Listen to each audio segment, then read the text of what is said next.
AJ Holmes reporting. We want to get a check of your 13 first alert forecast with Brian Schofield, and it is beautiful outside right now. Brian, nice way to kick off our Monday. Yeah, warm, and we had that all weekend long, and excessively warm in maybe some afternoons, but so far so good. And this is escalating quickly, getting some wind across the valley, and we know now that there is a lake wind advisory that's going from north to south, so that flow is going to continue as that front comes through. Should be through in the next few hours, so you'll notice an uptick in the wind speeds for tonight and probably for tomorrow as well, as that front kind of slides on through the area. And that will actually effectively drop temperatures down as well. But temperatures are up. Look how we ended off March. Look at those big numbers. That's just Goliath stuff right there. And after it looked like kind of a cool half of the month, but we ended up finishing on average. Now we start a new month and see how the new numbers will work. Well, the average today, 74. By the end of the month, the average will be 83. So summer's just right around the corner, even though we barely got into spring.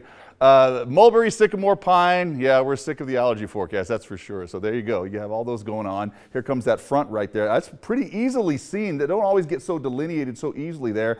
And remember, these fronts undercut some of the warm air at the surface, so they lift some of that moisture there. And when it does, it cools and condenses. But I don't see that forming any showers for us. I just see a little radar return there. What I do see is by the weekend, bringing in some very strong winds.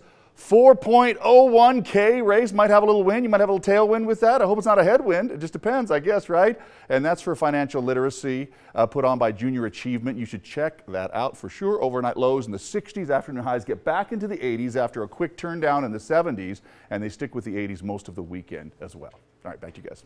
Great. Thank you, Brian. Up next, another massive data breach. This time, more than 5 million people affected.